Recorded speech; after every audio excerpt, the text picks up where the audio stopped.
Chapter 2. Assembly and Arithmetic. If you blind yourself to the fact that your opinion is entirely wrong, you're essentially right. 1. I bludgeoned the slumbering Kunajiza awake, forced her to wash her face, and tied her hair up in pigtails for her. Then, with her still half asleep, and me half carrying her, we headed to the dining hall, where everyone else from the mansion was already gathered. Round table, 2 empty seats. I helped Kunajiza to her seat and then sat down next to her. As I settled in my chair, I took a quick look around the table at each person. Out of the 12 people present, the most eye-catching person, and I'm not sure whether or not this goes without saying, was none other than the mistress of the house, Akagami Iria-san. The concept of beauty is wholly subjective, varying from one person to the next, so to say Iria-san was beautiful would probably be pointless. If I say she was beautiful, that was simply something I personally felt, and nothing more. Besides, Akari-san the maid was way more up my alley, as long as we're talking about personal preferences. But none of that matters. Seriously. To give something more objective, Akagami Iria was a classy woman. She wore her pretty black hair in a roll, coupled with an expensive-looking dress. She was actually somewhat mismatched, but her excessive classiness more than made up for it. She seemed to be around the same age as me, still in her 20s, but man, upbringing and lineage really do have their effects on people. Of course, there's always other factors as well, but those things are important for sure.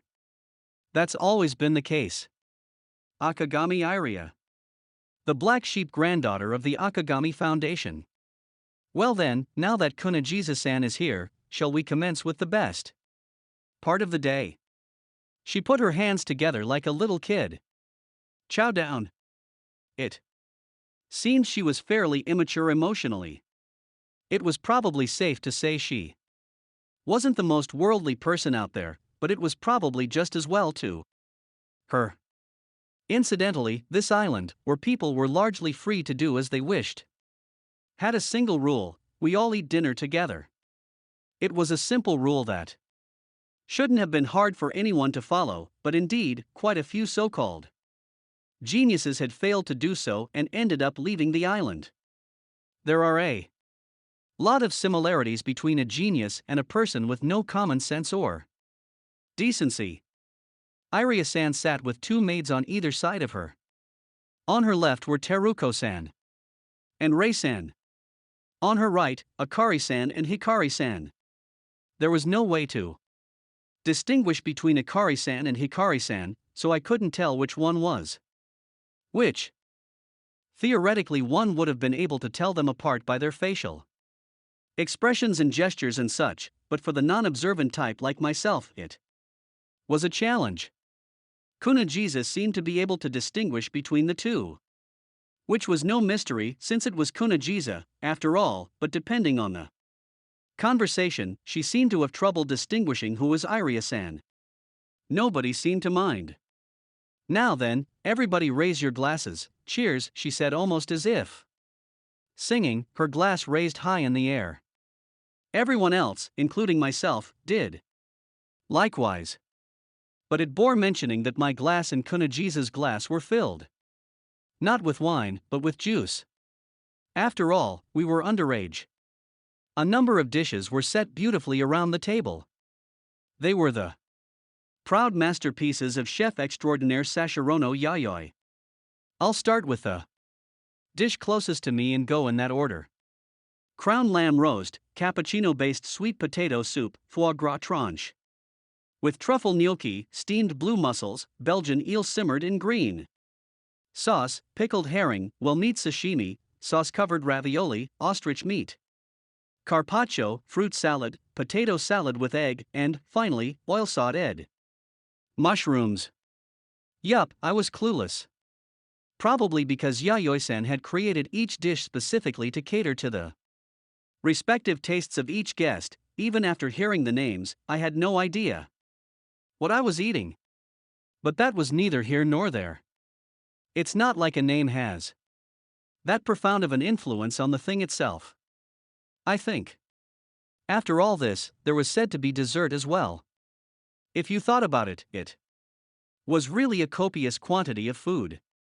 And with Yayoi being the culinary maestro she was, the food was so delicious that I all but entirely neglected to watch my weight. Granted, Yayoi-san had apparently factored that into her cooking. After factoring in the nutritional value, it's still this amazing. She really is a genius, I muttered to myself more than a couple of times. Speaking of which, I had spoken to Yayoi-san a bit during lunch. When I had gone to the dining hall, she happened to be the only other person around, so I used the opportunity to inquire about the popular rumors about her. In other words, what was this secret power that allowed her to make any dish better than any other chef? That was the question. Upon hearing it, Yayoi-san gave a curious smirk. I'm afraid reality doesn't quite live up to the legends. Unlike Himina-san, I don't have any sort of wild superpowers. Basically, it's just effort and discipline. Really? Well, I suppose I can imagine what might have started such a rumor.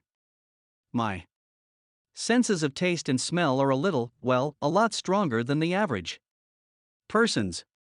She flicked out her tongue. To give an anecdotal example, okay, like Helen Keller. She was blind, but they say she could distinguish between people just by their smell. I'm a little bit like that. My sense of smell isn't quite that amazing, but, for example, she took my arm and, without warning, licked the palm of my hand. I never would have dreamed things would have ended up like this, and I nearly let out a yelp, though somehow I managed to suppress it. With her tongue still out, she gave an Einsteinish grin. You've got type AB blood, don't you? She said. Negative, right? Being so told, it occurred to me that she was right. A public health doctor once told me, you have an extremely rare blood type. So Yayoi-san was right. For sure, but you can really tell all that just by licking my skin? Well, by licking your sweat, to be specific. My tongue can distinguish between approximately 20,000 flavors, dividing them into 20 levels of intensity. My sense of smell is probably around half that good, I suppose. She tilted her head thoughtfully. It was a cute mannerism. I'm not smart like Sonoyama-san, I'm terrible at art, unlike Ibuki-san, I'm not particularly skilled with machines like Kunagiza-san, I certainly don't have special powers like Himina-san, and there's not much else I'm any good at, but I've had just this one strong gift since I was a kid. I figured becoming a chef was the only way to take advantage of it. Perfect taste, they call it. It's like the taste version of perfect pitch, except perfect taste isn't something you can acquire with training. In other words, Sashirono Yayoi-san was, to just come out and say it, one of the lucky few chosen by God. Among the highly skilled, there are two types of people, those who are chosen and those who choose themselves, those who were born with it, and those who work for it. Of course, Yayoi-san had discipline and effort, but she was evidently the former type. So the path of a chef was not really something she had chosen. She had been born with this gift, and for that reason had gone on to study gastronomy, travel to the West, and polish her inborn talents even further. The idea of flavor ultimately stems from each individual's ability to judge taste. How well a person can utilize and take advantage of flavor as if it was their own possession that was largely connected to one's skill as a cook and well reflected in Yayoi-san's own cooking. Well, that's the chopped logic of it, but it doesn't mean much practically. To put it a better way, Yayoi-san's cooking was damn good. If you thought of the round table as a clock with Iria-san sitting at 12 o'clock, then Sashirono Yayoi-san was at 3 o'clock next to Teruko-san and Rei-san. At 4 o'clock was Sakaki Shinya-san. As you would expect from the man who had long been employed as Kanami-san's caretaker, he looked not the least bit intimidated and was actually rather stately looking. Then next to him sat Ibuki Kanami-san at the 5 o'clock position. Behind her was her wheelchair, which she had likely used to come to the dining room. She didn't seem to be in a particularly bad mood, but she didn't look very cheerful either. At 6 o'clock was Kunajiza. This meant she was sitting directly across from the mistress of the house, Akagami Iria-san. That was more than enough to make me nervous, but really that didn't matter. To Kunajiza, the word nervous didn't even exist in the Japanese language. Then in lucky seat number 7 sat myself. Next to me at 8 o'clock sat Sonoyama Akane-san of the Seven Fools. She was completely immersed in the devouring of Yayoi-san's cuisine. She had much more of an appetite than you might expect. Of course, she was a human being before she was a scholar, whether or not she would admit it herself. And you can't live if you don't eat, but even if you disregarded that, she was a serious eater. Even I felt satisfied just watching her eat.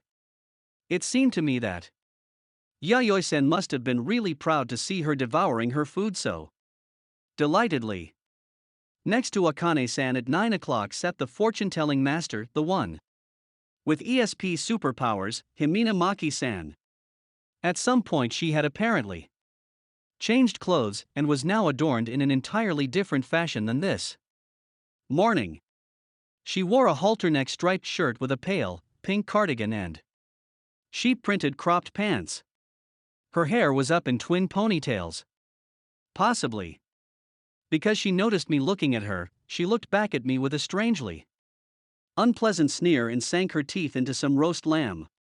It was an expression that said, I know everything, but I'm not saying anything, and it made me wholly uncomfortable. It never ends. At 10 and 11 o'clock sat Akari-san and Hikari-san. Teruko-san was completely silent and mostly expressionless. She just placed food in her mouth like it was a mechanical process. For someone to be able to eat this food without any sort of reaction, it made you wonder if she had any sense of taste. In the face of the three sisters' air of youthfulness, Rei-san, in contrast, had the look of a mature, uptight career woman. I hadn't heard her talk much, but judging from her appearance, she seemed to be the strict type, and I had heard the corroborating sob stories of Hikari-san several times by now. So there you have it. That's all 12 people. Lucky number? With a face like this. Just babbling again. What kind of meaning lay in things like that? I was very obviously standing out here. You could even call me the black sheep. Then again, there had never been a place where I didn't stand out. Not Kobe, not Houston, not Kyoto, and not even on this island. In this wide world, there's only one me. Whatever. I like loneliness. No bluff. Even if I was bluffing.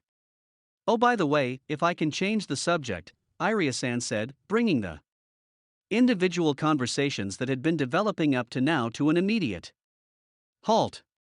The power to direct the table conversation lay in Iria-san's hands alone. It was the selfish privilege befitting an upper-class girl. She continued, raising her voice. It seems there are already rumors floating around, so I'll go ahead and make the announcement. This is about the next guest. The latest genius to grace this house. All eyes were on Iria-san. Well, all except for Kunajiza, who continued to chow down on well meat. To deliberately try and capture that girl's attention was quite a difficult task. I'd like to emphasize that our new guest is the possessor of such extraordinary, glorious talent that it even bears comparison to you all. I'd like very much to welcome this person, so please cooperate, okay? Each person gave a personalized reaction. The part about bearing comparison to everyone seemed to really shake things up. With everyone seemingly restraining themselves, Only the very ordinary Shinya-san dared speak up. Question. Just who is this person? I don't really know a whole lot just from the rumors I've heard, but they say it's a real jack of all trades. Is that right? You could say that. We've only met once before, but yeah, once was enough. This person is my hero. She gazed up, evidently deep in thought. A truly heroic existence to me. Like a detective in a mystery novel or a monster in a monster movie. A monster? I could feel my eyebrows raise of their own accord. Iria-san had just dropped a reference to monster movies, but was that really an accurate description of this person? That wasn't the kind of vocabulary you typically use to describe a person, and even if you did, it definitely wasn't a compliment. That's quite the hard sell. Sounds like we can expect quite a bit from this individual, Shinya-san said with a boisterous chuckle. I hear this person can do all sorts of things, such as paint wonderfully and so on. I've never seen it, but I wouldn't be surprised. I imagine something as simple as painting a picture shouldn't be a challenge. As you'd expect, this seemed to have wounded Kanami-san's pride. She looked a little bit, by which I mean ridiculously miffed. Might we possibly be graced with knowing the name of this superior specimen, Iria-san? Kanami-san said. Her tone had a bite to it. I had thought of this that morning as well, but Kanami-san really did have a lot of pride. That's not necessarily a bad thing, but it's not strictly a good thing either. Far be it for me to cast aspersions about the way Kanami-san chose to live, but to say the least, I knew I could never live like that. Iria's expression suggested that she didn't understand why Kanami-san was so mad, and in reality that probably was the case, and she answered plainly. Aikawa-san. Pure dumbfoundedness. At this point, Kanami-san seemed like the stupid one. Owing to an extremely busy schedule, Aikawa-san will only be staying here for 3 days, but everyone please be friendly. Aikawa-san is a big deal to me. You could even call it love. Iria-san's cheeks turned bright red. Seeing that childish mannerism, her audience was thrown even further into bewilderment. It felt like she could have made any demand, however bossy, and everyone would have forgiven it. She innately had that sort of air about her. Probably her lineage to blame again. Even still, Aikawa. I'd never heard the name, ignorant as I was.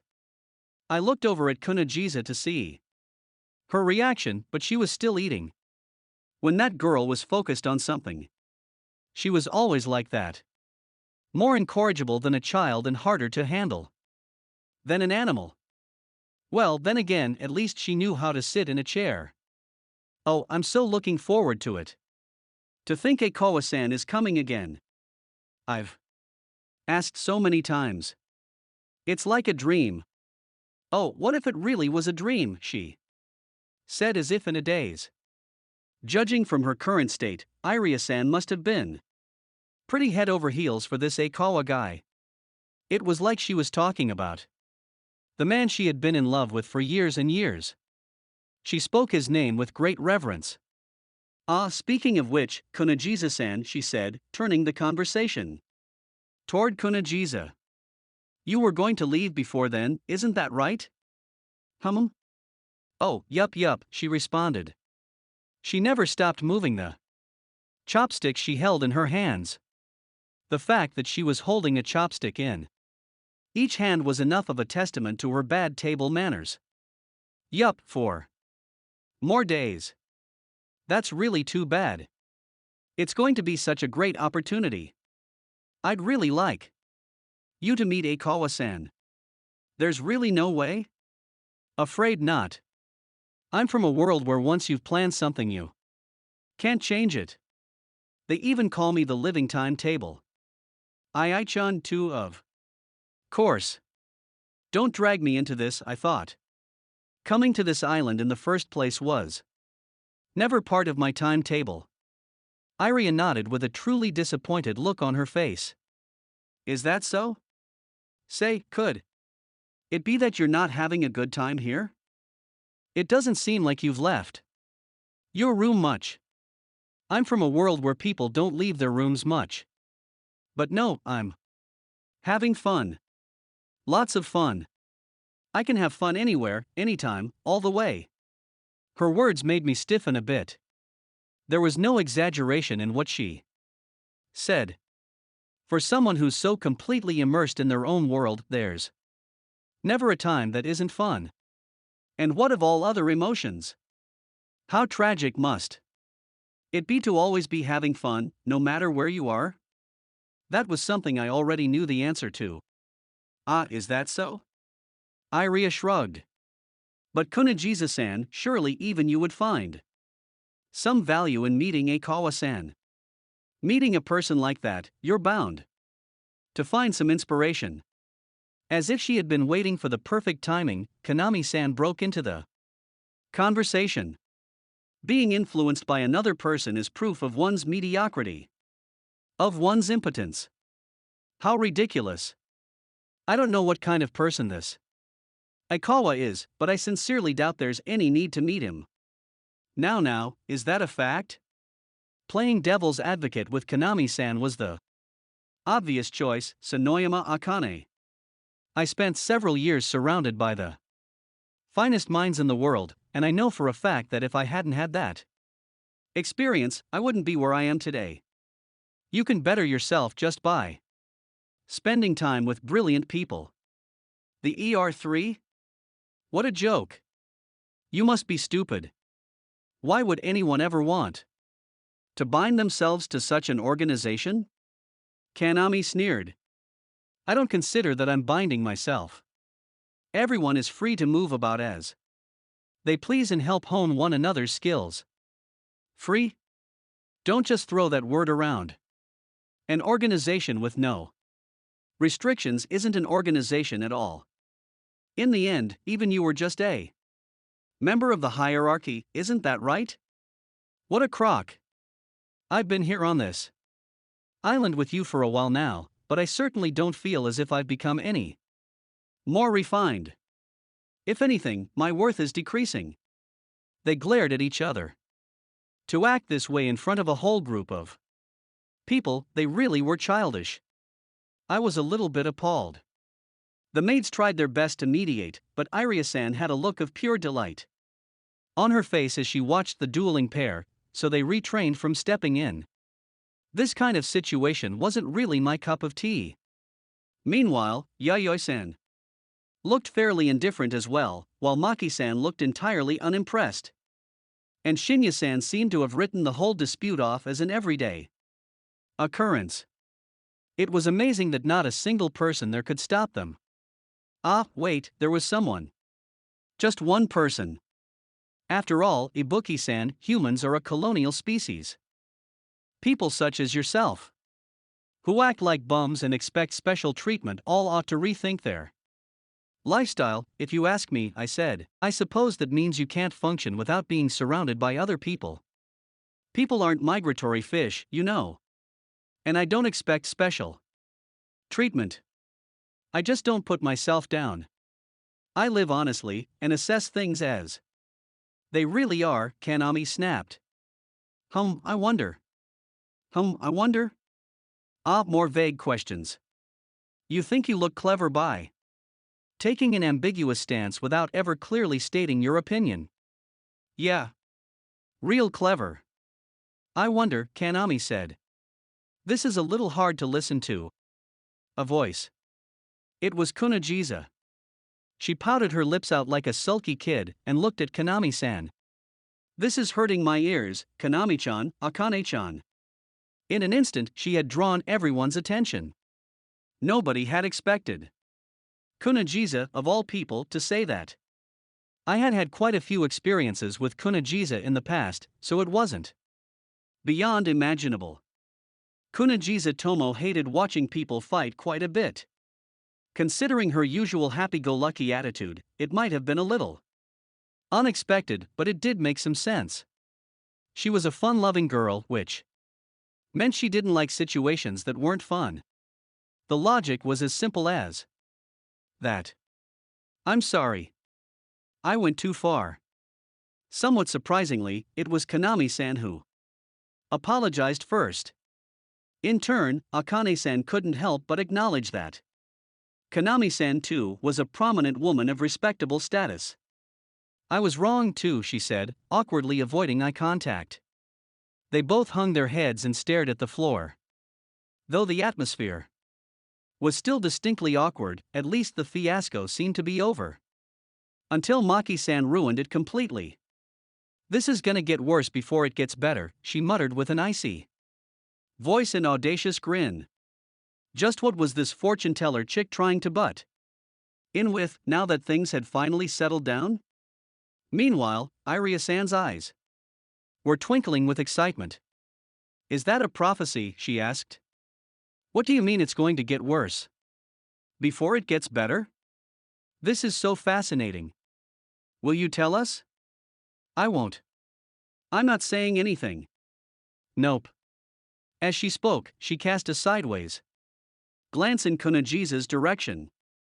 I'm not quite so arrogant as to get the rest of the world involved. What's that supposed to mean? I protested without thinking. As for Kunagisa, she had already turned her full attention back to nutritional intake. It was as though this really was nothing more than a simple annoyance to her. Maki-san, what do you mean by that? There's no meaning. Just like there's no meaning in your actions. You know. Wow, so you're the kind of guy who'll get angry for the sake of a complete stranger, huh? That's not a very good thing. It's not bad, per se, but it's not good. Oh my, and why is that? Iria-san said, stepping into our conversation. Or rather, maybe I was the one on the sideline. I think it's wonderful to be able to get angry on behalf of a stranger. That's not so common in the world nowadays. That's because people who can expose their emotions for the sake of someone else are the same people who blame things on others when something goes wrong. I despise people like you. It had to be the first time in quite a while that someone had spoken that harshly right to my face. Slowly, she brought her glaring gaze to meet my eyes. You just let yourself get carried along by other people. You're the type of person who ignores traffic lights just because everyone else is doing it. You're an abominable excuse for a human being. They often say harmonize without agreeing, but in your case, young man, it's like you're agreeing without harmonizing. I won't say that's bad. I won't say anything as to that. One's identity and one's worth are not always connected. A train that runs along a track is better than a train that doesn't. So I won't say anything as to that. But I hate people like you. I despise them. People like you always blame things on others, never acknowledging their own responsibility. Just carried along with the flow. To be sure, that is how I lived. However, I don't recall. I hated it. Meeting Kunagisa, I had grown thoroughly repulsed by it. I don't recall you telling me that, Himinamaki-san. Oh, are you angry? Gee, your boiling point's a lot lower than I expected. Are you the type who has mood swings all the time? 2. Eat me. Go screw yourself. Go screw yourself, go screw yourself, go screw yourself. Go screw yourself, bitch. Ai-chan. Tug. Kunagisa yanked on my sleeve. This isn't worth getting angry about. Kunagisa Tomo. Okay. I felt a chill go through my body. The power drained from my body. It was beyond weakness, closer to exhaustion. I slumped in my chair. Sorry. I was just joking, Kay? Maki-san said to Kunagisa with a terribly sweet smile. And so dinner that day was a bit of a disaster. Of course, the 2 days prior hadn't exactly gone off without a hitch either, but the intelligence of this jackoff all trades seemed to have shattered something This Akawa-san's coming visit to the island was becoming something to dread. Granted, I wouldn't be there when it happened, so I didn't really have much to do with it.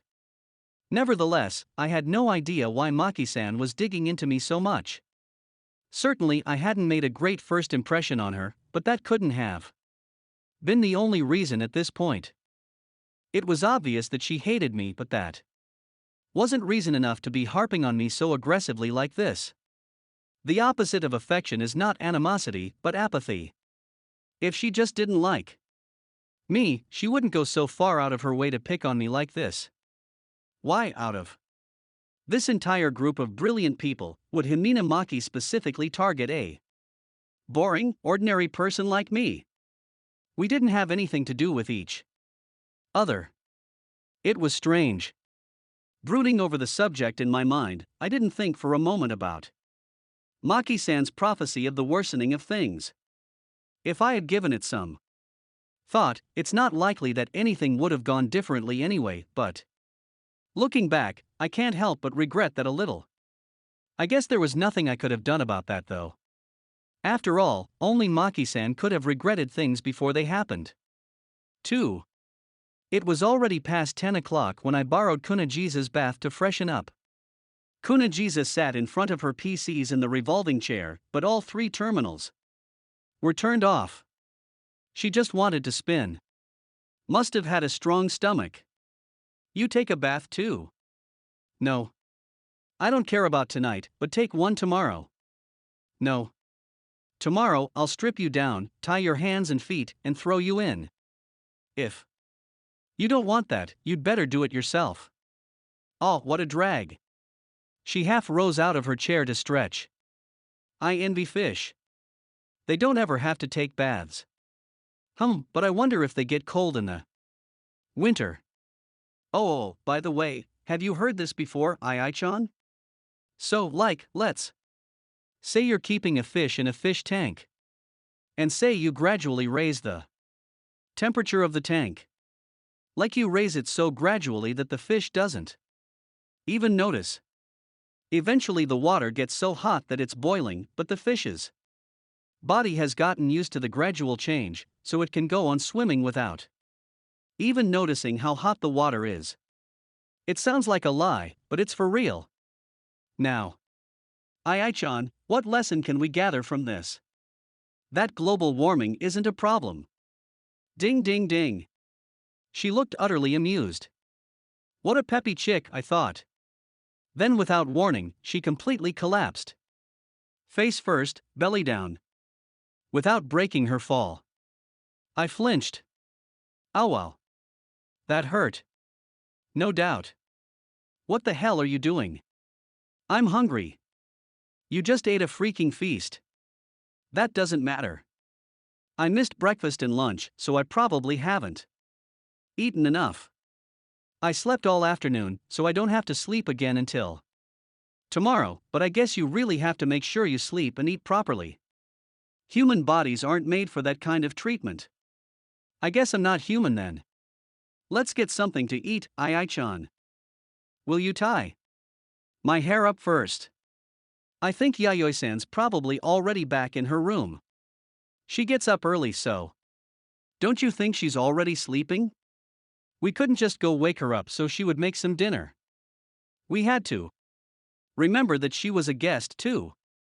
Hikari-chan is probably awake though. Hikari-chan's cooking is delicious.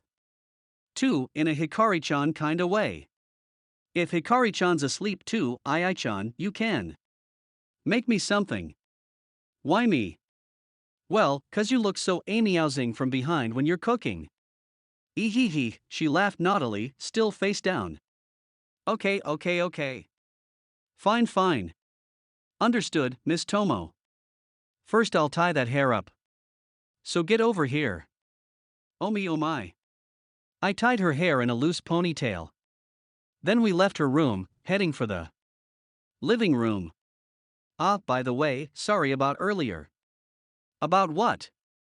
About the thing with Maki-chan. Yeah, it's okay. I'll forgive you. But really, compared to the old days, you've gotten soft. I didn't think you'd let her off with just a single comment like that. I wonder if living in Houston repressed you or something. Yeah, well, living in a desert like that for 5 years, your beliefs start to change. I'm not sure if it matters that it was a desert though. You should tell me about it sometime. What happened over there and stuff? You've changed a lot too. Not so much on the outside, but on the inside. There's nothing in this world that doesn't change. It's Panta Ray. Handa Ray? The cycling of all things. Ai-chan, you're supposed to be smart, so why? Don't you know anything? I just have a bad memory. All I want is an average one, really. Just enough of one so that I wouldn't forget the fun times. Just enough of one so that I could realize the world is full of good things. 2. Ah, Akari-chan spotted, Kunajiza said, and charged down the hallway. I looked to see that, indeed, Akari-san was there. Or really, at this distance there was no way I could tell whether it was Akari-san or Hikari-san. It was also possible that it was Teruko-san with her glasses removed. But if Kunajiza said it was Akari-san, it was most likely her. By the time I reached them, Kunajiza and Akari-san had already exchanged a few words. Kunajiza returned to my side and Akari-san continued down the hall in the opposite direction. I wondered about her. She must have had work left to do, even at this hour. If that was the case, she really was going above and beyond. What did you talk about? She says Hikari-chan's in the living room. Oh yeah? That's convenient. Of course, not everything in the world goes so smoothly. When we arrived in the living room, not only Hikari-san, but also Shinya-san and my arch-nemesis Himina Maki-san were there. The three of them sat on a horseshoe-shaped sofa, engaged in light-hearted discussion. On the table were some glasses and alcohol, plus some cheese on a big plate prepared as a snack. Hikari-san promptly noticed our presence and called out with a raised hand. Ah, Tomo-san. Having been spotted, there was nothing we could do. We walked over and joined them on the sofa. Awkwardly, Kunajiza quickly snapped up the seat next to Hikari-san, forcing me to sit next to Maki-san. All the same, I couldn't bear the thought of turning tail and running now. It was dishonorable to flee in the face of the enemy. But Maki-san, seeming to see right through me, greeted me with a wicked expression. Welcome to my club, she said boastfully. Sorry about before. I guess I hit a touchy subject, she apologized. Insincerely. Really, I'm sorry. Anybody would get mad about such a sensitive subject. It wasn't a particularly sensitive subject. Oh, it was. It was so pitiful. She sneered at me. Might she have been drunk? No, she was like this all the time. In fact, she was probably more pleasant when drunk.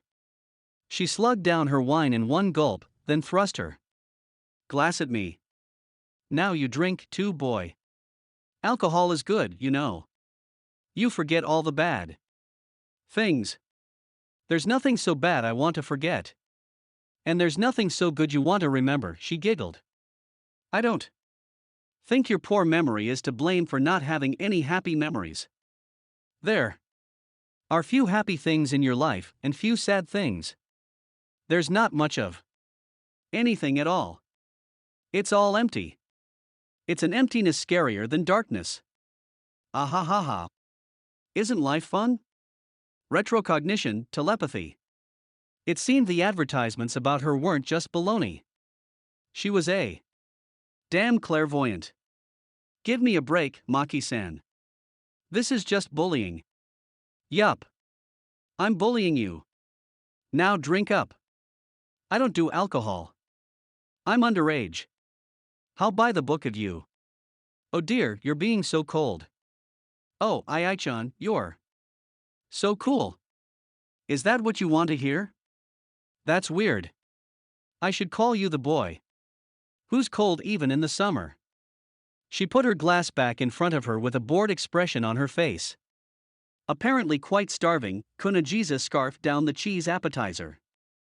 She ate with two hands, displaying terrible manners. Of course, knowing that it would cause no harm in this situation, it was hard to care about stuff like that. It's supreme, Valenque, and Maroilles cheese, Hikari-san explained sweetly. Apparently they were all good cheeses to have with wine. Trying a single piece, I found that it was indeed delicious, but probably only Kunajiza would be able to stand a whole lot of it without even so much as some water. How did it go with Kanami? Shinya-san asked me after a while, cheese in hand. He seemed fairly interested. Did the modeling go well? I suppose. There were no problems, anyway. She's got a pretty foul personality, eh? He spoke without euphemism. About his own boss, no less. Oh no, she doesn't. Is that so? Well, at least I've never met a woman with a worse personality than that. I had. She was sitting right next to me, drinking up. No, she was fine, really. Oh, but she did smash one of her pictures all of a sudden, and that was surprising. He smirked. Oh, that, yeah. When I got back to the atelier, she was all Shinyasan. Dispose of this garbage. I was like, who are you, Picasso? Sorry about that. That's just her thing. Don't pay any attention to it. That woman's seen quite a bit of success without exerting much effort, so she's very obstinate. She can't live without acting like a big shot. Her thing. Yeah, you know. If she acts like that, she looks like a world-class artist, don't you think? Didn't she say all sorts of artisty things to you? Sort of snooty things? That's how she is, you see. Well, but that's her true nature, right? I mean, I thought it was. Oh, of course. It's unquestionably her true nature. But she doesn't have to say that kind of stuff now, does she? If she were a real artist, she wouldn't talk like that. Kanami is a genius, to be sure, but she's miles away from being an artist. She's just giving herself an image. At least, that's what I think. I'd appreciate it if she would peel away the fade, but you know how it is. He looked a little sad. Seriously, he continued, taking a sip of wine. As he wandered slightly off topic, the glass of wine suited him quite well. It was a little enviable. That's the reason I asked you to be her model, too. She doesn't do many portraits, you see. Oh, yeah? But she was saying she doesn't choose her subjects. Well, she doesn't, but it's a taste issue. She hates people. No matter how she draws them, they complain, you see. Plus, you know, because she used to be blind, and now her legs are bad, and above all else, she has that kind of personality, she doesn't get along well with anyone. That's how geniuses are. The only genius I'd ever heard of who was at all good with human relationships was Gauss. People like Michelangelo were all supposedly widely disliked. But with Michelangelo, it was because he didn't like anybody to begin with. You don't have to be a genius to be socially awkward, Maki-san interjected. With a phony innocent expression. Ah, indeed. That woman has a lot of pride about having reached where she is on her own. So it's no wonder she doesn't get along with Sonoyama-san. Indeed, Akane-san, who had honed her talents in a group atmosphere at the ER3 system, and Kanami-san, who was a raging individualist, were practically polar opposites. It was only natural that they never hit it off. It was I who taught art to Kanami-san, Shinya-san said. Her eyes got better, and, you have to understand, back then she had nothing. No family, no special knowledge to speak of. So I gave her a brush. I was only trying to comfort her, but just a month later, she had surpassed me. So you're an artist, too? I hadn't heard that. He shrugged his right shoulder, a little embarrassed. After Kanami-san surpassed me, I quit. When Verrocchio realized Da Vinci had surpassed him, he broke his own paintbrush. I too grew to understand his feelings in that moment. With this person of unbelievable talent right next to me all the time, there's no need for me to paint pictures. That morning, Shinya-san had told me we were alike. I didn't know what he meant until now. The Sakaki Shinya relative to Ibuki Kanami. It was just like me relative to Konagiza Tomo. Though he spoke badly of her, it was clear to me now that Shinya-san had unconditional affection for Kanami-san. So you're the kind of guy who does everything for other people too, eh? Shinya-san? Maki-san said, as if reading my mind. What an analogy. Of course, in Shinya-san's case, there's a charm to it, unlike with some people. And why's that? He doesn't go around blaming others. She was going to bring me down blow by blow. Hey, Hikari-san interjected with a worried look. Who wants something to drink? Some kind of soda would be good. Certainly, right away. She pulled a small bottle of ginger ale out of the living room fridge and quickly returned. With a bright smile, she placed it beside me. Please enjoy. She really was quite the hard worker. I thought it would be rude to keep fighting like this in front of her, so I forced my wound-up nerves to relax. Gah, there I go blaming things on others. Damn. Maki-san had me in the palm of her hand. Hikari-chan, gimme a drink too, Konagiza said. Certainly. She went over to Konagiza with the ginger ale. Come to think of it, you're underage as well, isn't that right, Konagiza-san? Maki-san said. But it's okay, isn't it? How about it? Just one drink. Please don't encourage her. My, playing guardian, are we? Maki-san sneered. Ah, how wonderful it must be to be young. But you're still young as well. No, I'm already 29. She spoke as if it were no big deal, but I was a little surprised. She was always dressed like such a kid, I figured she had to be about the same age as Iria-san. Wow. So that means you're the same age as Kanami, Shinya-san said. Then, Himina-san, you are still young. You know, I'm already 32 years old. Once you pass 30, you really start to feel your age. You get winded easily. And such. Hikari-san, how old are you? I took the chance to ask. I'm 27. So then, Akari-san is 27 too? Yup. We're triplets, after all.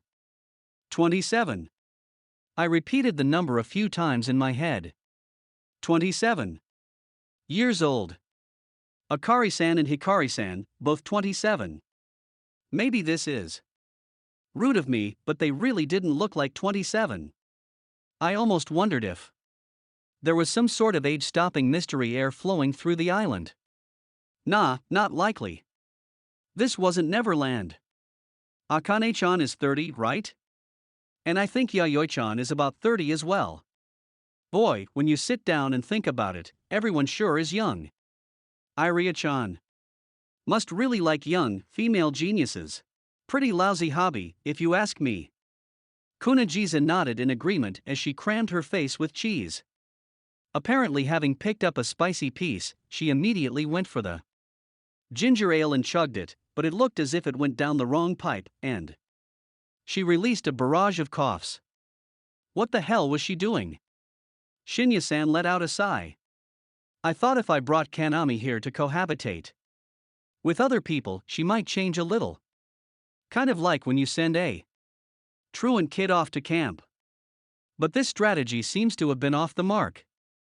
It was kind of like a last resort. At this point, she'll probably be living like that for the rest of her life. Misunderstood by everyone. Not expecting anyone to understand. Not relying on anyone but herself. Eating away at herself all the while. Well, that's one way to live. Look who's talking. I don't think I even have to mention whose line that was. Speaking of which, Maki-san, why are you here on the island? Shinyasan said. I've been wondering for a while. It's not just a vacation, is it? It is. This place is a sweet deal. You get to live for free, and you even get money for it. It's Xanadu. If I use the net, I can even still do fortune telling. It's a world of convenience.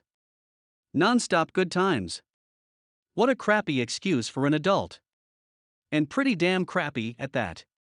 I don't recall hearing your story, Maki-san said, breaking my silence. Why? Are you on this island then?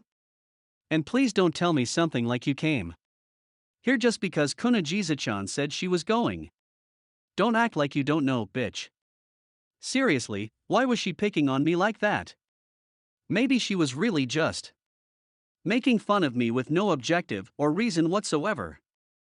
It wasn't unthinkable. Wrong, she said, then looked over at Kunagiza. Fine, assuming guys like you don't matter anyway, why is Kunagiza-chan here? Just a whim, just a whim. I don't go making reasons for every little thing I do. I wonder. Maki-san gave a suspicious grin. I didn't know what the deal with her personality was, but she seemed to be getting along with everyone besides me rather well, including Kunagiza. She's clever, unlike you. Getting sick of this? Getting tense? He, but I won't stop. I'm gonna keep playing with you until I'm bored of it. She wore an absolutely sadistic smile. I felt like captured game. Telepathy, eh? Amazing as usual, Himina-san, but lay off him, Shinya-san. Cut in. You've chased a whole lot of brilliant people off this island doing that. He'll be leaving soon enough as it is, so there's no need to send him home any faster, right? Everyone I try to have fun with hates me. It's discrimination against people with superpowers, I tell you. Superpowers. They talked about it like it was an everyday thing, but did such a thing really exist? Indeed, at the ER3 system, as a comprehensive research center, they had even conducted advanced psychological research relating to super abilities. Psychokinesis, ESP, DOP, levitation, and teleportation. I had seen any number of papers on the inexplicable, unobservable subject in my time in the ER3 program, and even met a person who claimed it was for real, though he was a phony. But all I had concluded was that no matter how you thought about it, that stuff was a bunch of bull. None of those papers really explained anything, despite how hard they tried to arbitrarily cram facts into conclusions. It was what they called dry love. The dry love-filled thesis papers of these phony scientists were, to be fair, amusing in their own right, but that's all they were. They certainly didn't have what it took to convince someone of anything. That's just because you have a narrow mind. Have you ever heard of the word privacy? It's not my fault. I see what I see and I hear what I hear. And by the way, trying to run away is futile. No matter where you go, I'll know exactly where you are. So, you have remote viewing and super-sensitive hearing powers, too. Kunagiza said. I know a lot of people with special powers, but this is the first time I've ever met someone with so many. Multi. Amazing. Despite knowing that our pasts, futures, and minds were all possibly being read right now, Kunagiza was without a care in the world. Or maybe she didn't have any secrets to keep. I really wanted psychokinesis, actually, but I ended up gravitating toward ESP for some reason. Too bad. I mean, doesn't teleportation seem so convenient? Psychokinesis, referred to as PK, and ESP were academically defined as two completely different abilities. In mainstream metapsychology, it's often said that the existence of ESP can now be proven, though the same cannot be said about PK. This is because the idea of PK is something completely Inhuman, while ESP is simply an extension of actual human senses. Fortune telling is about all I can do with just ESP. It's not such a useful ability, Maki-san said with a sigh. Certainly there wasn't much she could have done apart from fortune telling. But I still felt skeptical about the whole idea. Maki-san, can you prove that you have these special powers? I don't think I need to. How would you, for example, prove that you are? You? Would you show us your driver's license? Would you be convinced if I had a superpowers license? It doesn't matter anyway.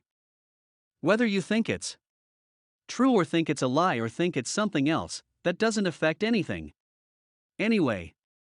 Just like my knowing everything doesn't change anything. I wonder. You sure have a lot of doubt. Ah, okay, how about I give you your fortune? Again, she said out of the blue, grinning at me. Damn, I hadn't seen this coming. You deceived me the first time, after all. Yeah, let's do it. It's a good opportunity for you. I almost never do fortune tellings for free. I'll pass. Quick answer. You really hate me, huh? He, my mentor always taught me to push people's hatred onward, so that's what I do. I can't help but wonder if your mentor meant something else. You're quite a liar, aren't you? She began her fortune telling, regardless of what I had said. You don't like showing your emotions, but you don't like controlling them either, so you have many regrets. Even though you let yourself get pushed around by other people's opinions, you're quite independent. When faced with a challenge, you run away without deliberating, but you're not dumb. And you don't like competition. Sound about right? Is that what you people call a cold reading? I shot back. You could have just said anything. Those are all things that hold true for any person to some extent. Is that so? Maybe. Then let's talk about your relationship with Kunagiza-chan. What we call a compatibility reading. Both you and Kunagiza-chan are the type who don't need friends. Yet for some reason you stick together. And the reason for that is? Oh my, this part is fairly skewed. You stay by her side because you're jealous of her. And while you're jealous of her ability to express herself freely, she somehow looks unhappy, regardless of whether or not she really is. You see this girl who has everything you want and can do all the things you can't do, yet she is still, for some reason, unhappy, and that makes you feel better. That makes you feel like it doesn't matter if you can't get what you want. Really? Kunagiza gave me a confused look. Whether it was true or not, it wasn't okay to say such a thing right in front of Kunagiza. I shook my head. No, Maki-san, I think you've got me all wrong. I'm not such a complicated guy. I'm simple as could be. Yeah, well, maybe not. Say, Maki-chan, Kunagiza said, moving closer to her. If that's really the case, then why do I spend time with Ai-chan? Sorry, but I can't seem to read your mind or past. Maki-san gave a shrug. Occasionally I meet someone like that. I guess it's a compatibility issue or something, but the aura surrounding them is very ambiguous and hard to decipher. It's like they're in the dark, and it's a little unsettling. It puts me in a bad mood. So maybe she was just venting on me. How awful. Himina-san, in light of the occasion, I'll go ahead and ask a question too. How does it feel to be able to see the future and read people's minds and such? Shinya-san said. I'm just curious. That's like asking how things look to spiders with their 8 eyes. To attempt a simple explanation, it's like watching TV. It's like the entire room is covered with TVs and I don't have a remote. I can't turn them off and I can't change the channels, so all I can do is watch. It's like having a few more brains than regular people, if you can imagine that. I couldn't. Now, what's his face over there got us a little off topic, Kunajiza-chan, but I still haven't heard why you came to this island. It was just on a whim. I tell you. No. I may not be able to read you, but I know that's not why. Kunajiza wheezed out a strange sigh. She seemed a little troubled. I wasn't a big fan of Maki-san's way of posing the question, but to be honest, I had been wondering about it myself. For what reason had Kunajiza, the ultimate shut-in, with no equal, been compelled to travel all the way out here to Wet Crow's Feather Island? Okay, I'll tell you, she finally said with a piece of cheese on her tongue. I'm interested in an incident that took place here a long time ago. 3. But I didn't get the chance to learn any more. Just as I was about to ask, what? Do you mean incident? I bit down on my tongue, hard. Thus, I was unable to get the words out. But even if I miraculously had somehow, it never would've reached Kunajiza's ears, nor anyone else's ears, including my own. It would have been drowned out by the other noise. The shaking. I soon realized it was an earthquake. Gah. Shinya-san uttered. Everyone, please stay calm, urged Hikari-san, whose profession demanded that she remain cool no matter what happened. Maki-san, who looked as if she had been expecting the earthquake all along, reclined on the couch without a glint of worry. I tried to recall what I had learned about earthquakes back in my first year of junior high school, when I was still in Japan. Supposedly they would start with small tremors and then get bigger and bigger. I couldn't quite recall which were S waves and which were P waves, or figure out which were horizontal and which were vertical tremors, but that didn't matter. At any rate, the strength of the shaking had jumped a few levels. In a panic, I shoved Kunajiza, whose expression said I have no idea what's going on, onto the sofa and threw myself on top of her. There was a chandelier right above her. If that were to fall, she wouldn't stand a chance of survival with that tiny stature of hers. That was my thinking at the time, anyway. But my efforts seemed to have been in vain, because not a moment later the shaking died down. Of course, when I say not a moment later, I mean in terms of real time. To me, it felt only slightly less dragging and terrible than 5 minutes with your hand on a stove. In reality, the shaking had probably lasted for less than 10 seconds. Is it over? I asked, still on top of Kunajiza. Yeah. Maki-san answered. It was the word of a prophet and probably trustworthy. Meanwhile, Kunajiza groaned with her face buried in the sofa, so I got off her for the time being. An earthquake. It was pretty big too. I wonder what it rated on the scale. Shinya-san said, looking around the room.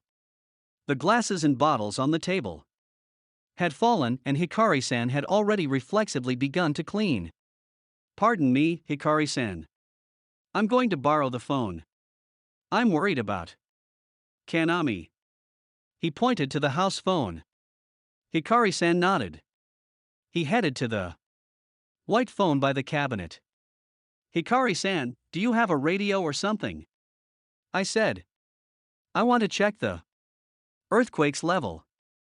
Oh, Tomo, could you look it up on the internet? Well, there's probably already been a breaking news bulletin. We're technically in Kyoto right now, right? Oh, wait, is that wrong? It was a level 3 or 4. I can't quite pinpoint the epicenter, but it's probably around Maizuru, where the level would be at 5, Maki-san said quite matter-of-factly. And it seems like there weren't many injuries, even in urban areas. How do you know? Perhaps it was inelegant of me to pose such a question. But it just felt like the natural thing to say. She let out a big sigh before answering. It's like I've been telling you, I just no. You may be smart, but you sure are slow. Don't have much of a memory. Either, it would seem. Hey wait, doesn't that make you stupid? Anyway, to use an expression, I can see these things clear as day. Ibuki-san and the others are All fine. Ah, remote viewing and super hearing, was it? Distance wasn't a factor for her. She could technically watch TV somewhere on the other side of the ocean and even predict what would appear next. Complex ESP. But even if she had just been making all of this up, there was no way to check. But it was probably true that the mansion hadn't suffered much damage. Shinya-san returned from the phone. Kanami's fine, he said. She says she's in the atelier. Some paint cans fell off the shelf. It sounds like a big hassle, but at least she's not hurt. Should you go over there? He was her caretaker after all, and even if he hadn't been, he must have been worried about her, seeing as she couldn't walk. Nah, no need, he said with a shrug. She would probably get ticked off if I did. Why do you say that? Because she told me not to come, he said with a pained expression of humility. She says she's working right now. In fact, she's working on your portrait. Sounds like she's going to turn it into a real masterpiece, so I'd better not bother her. Even with Ibuki-san's talent, there's no hope if she used such a terrible model, Maki-san said. You really hate me, don't you? She nodded. Geez. Well, whatever. That's how life had always gone for me anyway. I looked over at Hikari-san. Does this happen here a lot? Earthquakes, I mean. Not a lot, really. Shinya-san, you've been through a few, right? Yes, but this one was unusually big. I wonder if any furniture fell over. I'm a little worried. If you're going to fix things up, I'll help. No, it wouldn't be right.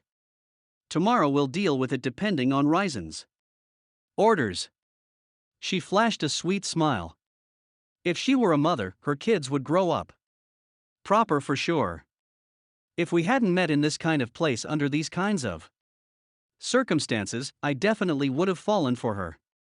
Or at least, I thought I would. It was never going to happen, but I thought so. Teehee. That was my first earthquake in a while, Kunagiza mumbled, tossing her blue hair around as she finally got up from the sofa.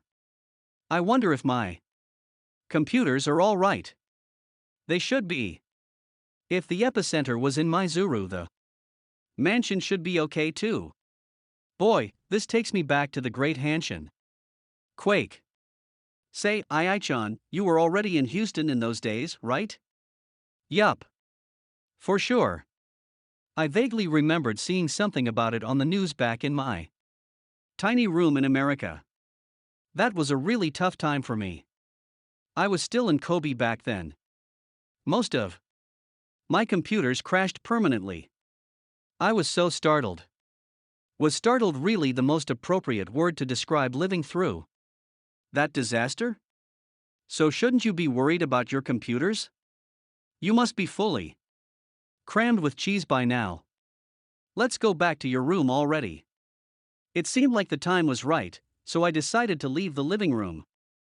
I didn't trust that I had the self-control to stay cool if I had to talk to Maki-san anymore. It seemed like a good time to split. As if able to read my every thought, Maki-san's gaze burned a hole through my back, and it took every ounce of willpower in my body to ignore her. I pulled Kunagiza by the arm and took her back to her room. The two PCs and one workstation in her room remained securely situated in the computer rack, and the room had suffered no other damage. Kunagiza let out a big yawn and stretched. Let's turn in already. Having a full stomach really makes you sleepy, huh? I can undo my hair. Do it yourself, will you? Come on, it's hard to undo a ponytail by myself. I'm not flexible. It's not that I can't do it, but I'll start aching. I've broken bones that way, you know. I get it. You're really adorable, you know that? I removed the band from her hair and ran a comb through it. She let out a naughty little giggle. Once I was finished, she dove into bed. She sunk herself into the mattress and rolled around joyously. Take off that coat. How many times do I have to tell you? And aren't you hot? This coat has special memories attached, so no dice. What memories? Even our dear fortune teller, Himina Maki, couldn't read Kunajisa's past. Maybe it had something to do with that team. Anyway, Ai-chan, Kanami-chan and Akane-chan are pretty terrible, but you and Maki-chan don't seem to be on the best of terms either. Well, it's more like she harasses me for no reason, I said, thinking about how similar this was to what Kanami-san had said. I don't have any problems with her in particular. Yeah, I'll bet. You're not aggressive enough to hate or resent people.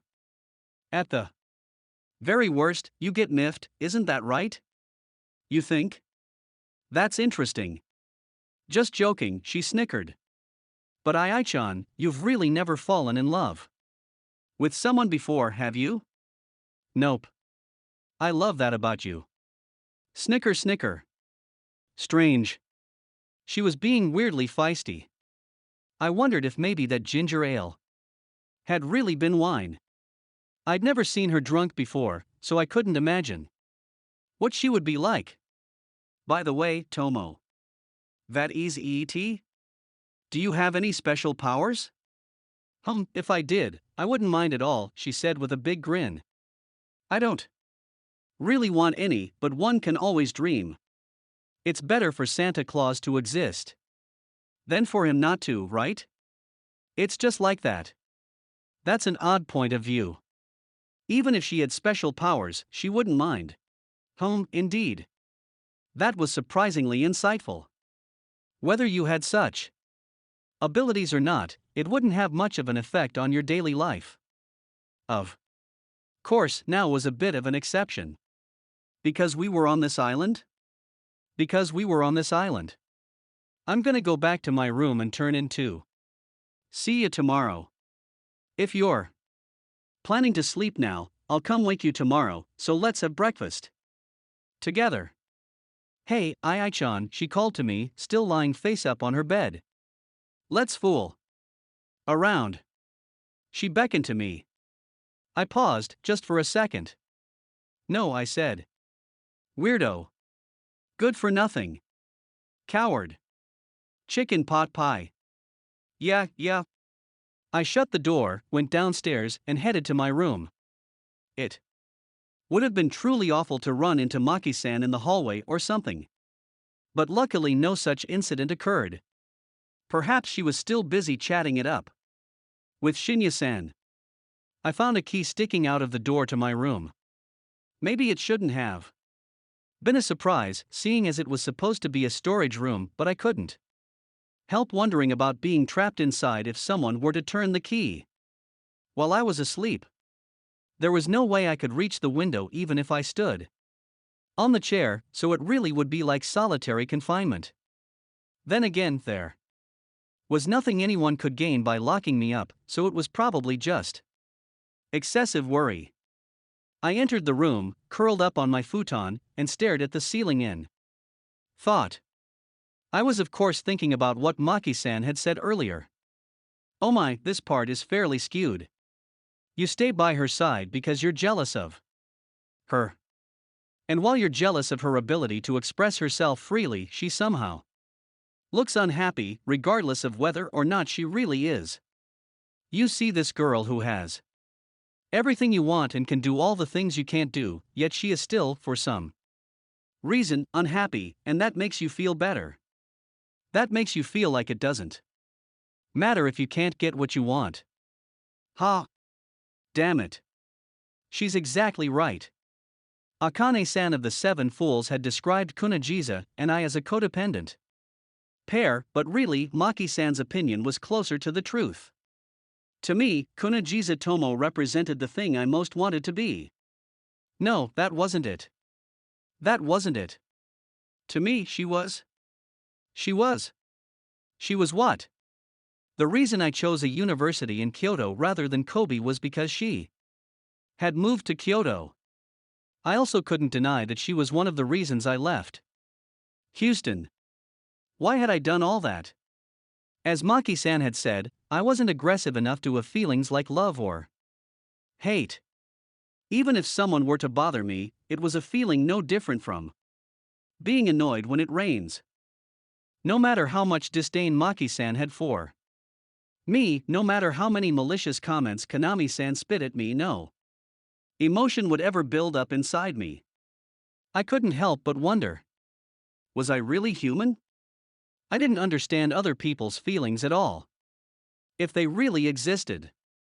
If superpowers like the ones Maki-san claimed to use really existed, perhaps I wanted some myself. Nah, I don't need that, I reconsidered. If I could understand people's feelings, it would just make life all the more annoying. I wasn't looking for a life with an open Pandora's box.